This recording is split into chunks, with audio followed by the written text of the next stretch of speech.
Hi, എല്ലാവർക്കും പുതിയ വീഡിയോയിലേക്ക് സ്വാഗതം. ഇപ്പോൾ നല്ല മഴയാണ്. ഇപ്പോൾ എല്ലാവരുടെയും നല്ല മഴയാണ്.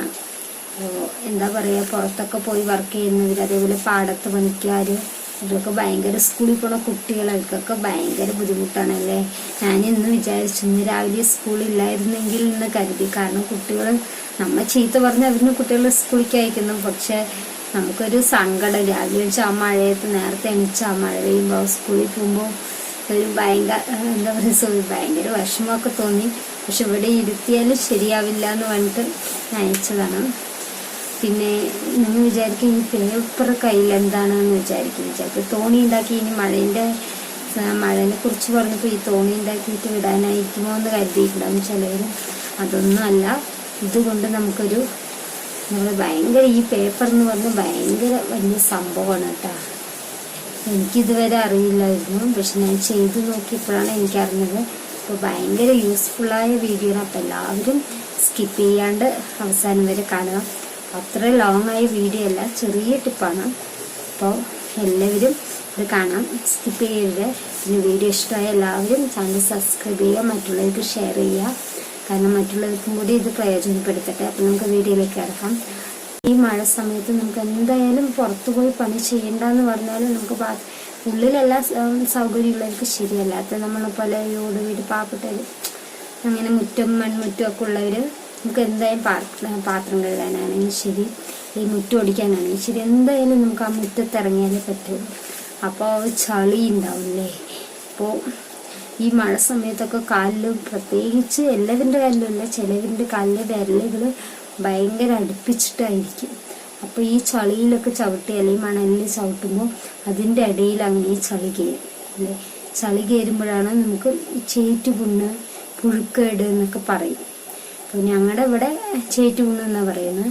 ഓരോരോ സ്ഥലത്ത് ഓരോരോ ഇതായിരിക്കും പറയുന്നത്. പക്ഷെ ഇവിടെ ഈ എന്താ പറയുക, ഞങ്ങളുടെ ഈ പാലക്കാട് ഞങ്ങളുടെ വീടിൻ്റെ അവിടെ ചേറ്റുപുണ്ണ് എന്നാണ് പറയാം. അപ്പം അത് വരും. അത് മിക്ക പേർക്കും വരാറുണ്ട്. അതേപോലെ പാടത്ത് പോയി പണി ചെയ്യുന്നവർക്ക്, അങ്ങനെ എല്ലാവർക്കും വരാറുണ്ട്. അതേപോലെ എനിക്കും ഉണ്ട് കേട്ടോ. നല്ല വേദന ഉണ്ടായിരുന്നു, 2-3 ദിവസമായി. അപ്പോൾ ഞാൻ പല മരുന്നുകളും ചെയ്ത് നോക്കി. ചുടുവെള്ളം വെച്ച് ഉപ്പിട്ട് ഒഴിക്കും, അതേപോലെ മഞ്ഞപ്പൊടിയിൽ ഉപ്പാക്കിയിട്ട് എണ്ണയാക്കിയിട്ട് തേക്കും. ആ സമയത്തൊക്കെ ജീവൻ പോയ വേദനയായിരുന്നു. പക്ഷെ അത് പോയി പിന്നെ വൈകുന്നേരം തേച്ച് കിടന്നിട്ട് രാവിലെ നോക്കുമ്പോൾ അത് ശരിയായിട്ടുണ്ടാകും. പക്ഷെ ആ ഒരു മഞ്ഞപ്പൊടി തട്ടുമ്പോൾ നമ്മുടെ കണ്ണിൽ കൂടെ വെള്ളം വരും. അത്ര നല്ല വേദനയായിരിക്കും. വേദനയല്ല, ഒരു എരിച്ചിൽ സഹിക്കാൻ പറ്റില്ല. ഒരിക്കൽ ചെയ്തവർ പിന്നെ ഒരിക്കലും ചെയ്യില്ല അത്. അപ്പം അങ്ങനെ ഇരിക്കെ എന്നിട്ട് എനിക്ക് കാലിൽ കുറവ്. പിറ്റേ ദിവസം തേക്കാൻ നോക്കുമ്പോൾ പൊട്ടിയിട്ടൊക്കെ ഉണ്ടായിരുന്നു. അപ്പോൾ വേദനയ്ക്കുള്ളൂ, ഇനി മഞ്ഞപ്പൊടി വേണ്ട, ഇത് നമ്മൾ ചുടുവെള്ളം ഉപ്പിട്ടും കൊണ്ട് ഇങ്ങനെ ഒഴിച്ചു, എന്നിട്ട് മാറേണ്ട ഒരു ലക്ഷണമില്ല. അപ്പോഴാണ് ഞാൻ ഈ ട്രിക്കൊന്നും പരീക്ഷിച്ച് നോക്കിയത്. ഈ ന്യൂസ് പേപ്പർ പണ്ട് ചെയ്തവരാണ്. പണ്ട് എന്ന് പറഞ്ഞാൽ ഈ പേപ്പർ മണ്ണെണ്ണ വിളക്കിൽ കാച്ചിയിട്ടാണ് ചെയ്തിരുന്നത്. അതെങ്ങനെയെന്ന് ഞാൻ പറയാം. ഇപ്പം മണ്ണെണ്ണ വിളക്കില്ലാത്ത, മണ്ണെണ്ണയെ കിട്ടാൻ വഴിയില്ല, പിന്നെ എങ്ങനെ മണ്ണെണ്ണ വിളക്ക് ഉണ്ടാക്കണല്ലേ. അപ്പം ഗ്യാസിൽ, അപ്പം നമുക്കിത് കത്തിച്ചിട്ട് മുഴുവനായി നമുക്ക് ഈ പേപ്പർ കത്തിച്ചിട്ട് ഇതിൻ്റെ കരി കിട്ടുമല്ലോ, അത് നമുക്കൊരു പാത്രത്തിലേക്ക് എന്തെങ്കിലും ഒരു ഡപ്പൻ്റെ മൂടിയിലേക്ക് ഇട്ട് കൊടുക്കുക.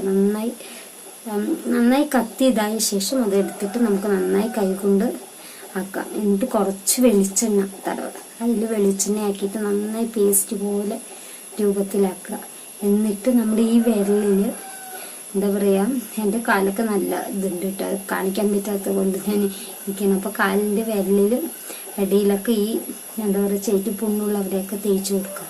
അപ്പം നീറ്റലൊന്നും ഉണ്ടാവില്ല, ചെറുതായിട്ടൊരു ലേശം ഒരു നീറ്റലുണ്ടാവുള്ളൂ. അല്ലാതെ നമ്മൾ മഞ്ഞപ്പൊടി വെച്ച് ചെയ്യുന്ന പോലെ എരിച്ചിലോ നീറ്റലോ ഒന്നും ഉണ്ടാവില്ല. അപ്പോൾ ഇത് തേച്ച് നമ്മൾ വൈകുന്നേരമാണ് അത് ചെയ്യേണ്ടത്. ബെസ്റ്റ് ടൈം പറഞ്ഞ് വൈകുന്നേരമാണ്. കാരണം നമ്മൾ ജോലിയൊക്കെ കഴിഞ്ഞ് കിടക്കാൻ പോകുമ്പോഴായിരിക്കും ഇതിൻ്റെ വേദന. അത് അനുഭവിച്ചവർക്ക് അതറിയുള്ളൂ. അപ്പം ഇത് തേച്ചുകൊണ്ട് നമ്മൾ കിടന്ന എണ്ണയും ഇതും കൂടി നന്നായി ഇതാക്കിയിട്ട് തേച്ചിട്ട് കിടന്നു കഴിഞ്ഞാൽ രാവിലെ ആകുമ്പോഴേക്കും എല്ലാം മാറി കിട്ടും.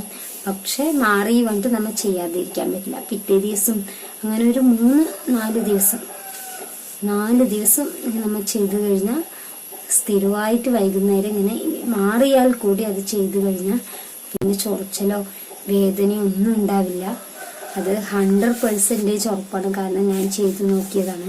എൻ്റെ കാല് അങ്ങനെയായിരുന്നു. നന്നായി എൻ്റെ വിരല് നന്നായി എന്താ പറയുക അടുപ്പിച്ചിട്ടാണ്. അപ്പോൾ പെട്ടെന്ന് വരും എനിക്ക് ചേറ്റ് വീണ്. അപ്പോൾ നമ്മൾ ചെരുപ്പിട്ടാലും അതിൻ്റെ ഇടയിൽ കൂടെ ചളി കയറിയിട്ട് വരും. അപ്പോൾ വേദന സഹിക്കാൻ പറ്റാണ്ട് അങ്ങനെ ഇരുന്ന് ഒരു ദിവസം ചെയ്തപ്പോൾ തന്നെ എനിക്ക് നല്ല മാറ്റവും രാവിലെ എണീക്കുമ്പോൾ എനിക്ക് തന്നെ അത്ഭുതം തോന്നി. അത്രയും മാറ്റം ഉണ്ടായിരുന്നു. പണ്ടൊക്കെ എൻ്റെ അമ്മ പറയുന്നത് കേട്ടിട്ടുണ്ട്, ഇത് വെച്ച് മണ്ണെണ്ണ വിളക്കിൽ കൊളുത്തിയിട്ടാണ് അവർ അപ്പം മരുന്നൊന്നും ഇല്ലല്ലോ ചേറ്റ് പിന്നൊന്നില്ലെങ്കിൽ മൈലാഞ്ചി അങ്ങനെ ചുടുവെള്ളം ഉപ്പിട്ട് വെക്കുക അങ്ങനെയായിരുന്നു. അപ്പോൾ ഇപ്പോഴാണ് ഓയിൽമെൻറ്റ് അത് ഇതെന്നൊക്കെ വന്നത് സോറി.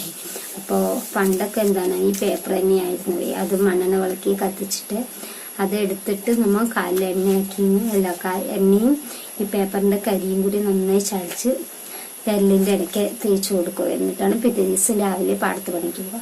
എന്നിട്ട് വൈകുന്നേരം വന്നാലും ഇതേ അവർ ചെയ്യും. അപ്പം അങ്ങനെയാണ്. അപ്പോൾ ആ ഒരു ഇതാണ് ഞാൻ ടിപ്പാണ് ചെയ്ത് നോക്കിയത്. അപ്പം എനിക്കും നല്ല മാറ്റമുണ്ട്. വേദന അനുഭവിച്ചുകൊണ്ടിരിക്കുന്നവരുണ്ട്, ഇങ്ങനെ ചെയ്തിട്ടുള്ളവരാണ് എന്തായാലും ഇത് ട്രൈ ചെയ്ത് നോക്കണം. അപ്പോൾ പൈസയൊന്നും കൊടുക്കേണ്ട ആവശ്യമൊന്നുമില്ലല്ലോ. ഇപ്പോൾ കടയിൽ പോയി ഒന്നും വാങ്ങുക അല്ലെങ്കിൽ പൈസ കൊടുത്തിട്ട് അയ്യോ ഇനി മാറിയില്ലെങ്കിൽ എന്ന് പറയുമ്പോൾ ഒരു പേപ്പറല്ല ആവശ്യമുള്ളൂ. നിങ്ങൾ വേദന ഒരുപാട് അനുഭവിക്കേണ്ട. ഇതൊന്ന് ട്രൈ ചെയ്ത് നോക്കൂ. ഉറപ്പായാലും ട്രൈ ചെയ്ത് നോക്കിയിട്ട് ഫീഡ്ബാക്ക് മെസ്സേജ് അയക്കണം. അപ്പോൾ ഇത്രയേ ഉള്ളൂ. നമ്മുടെ ഈ വീഡിയോ ഇഷ്ടമായ എല്ലാവരും ചാനൽ സപ്പോർട്ട് ചെയ്യുക, സബ് ചെയ്യുക, ഷെയർ ചെയ്യുക. കാരണം മറ്റുള്ളവർക്കും കൂടി ഇങ്ങനെ വേദന വരുന്നവർക്ക് അതിൻ്റെ അറിയുള്ളൂ. അപ്പോൾ അവർക്കും കൂടി പ്രയോജനമാവട്ടെ. അപ്പോൾ ബൈ.